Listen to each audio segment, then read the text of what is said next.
మన జీవితాల్లో కూడా మన తలంపులు ఎన్నైనా మనం తలంచుకొని ఉండొచ్చు, ఎన్ని ప్రణాళికలైనా వేసుకొని ఉండొచ్చు.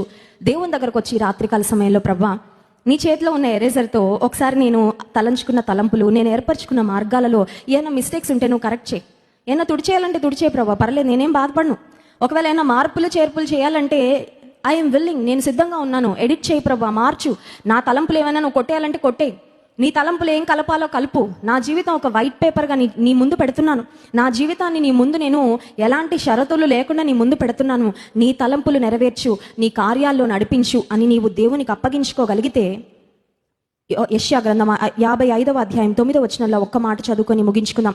ఆకాశములు భూమికి పైన ఎంత ఎత్తుగా ఉన్నవో మీ మార్గముల కంటే నా మార్గములు, మీ తలంపుల కంటే నా తలంపులు అంత ఎత్తుగా ఉన్నవి. Can we measure how high the heavens are above the earth?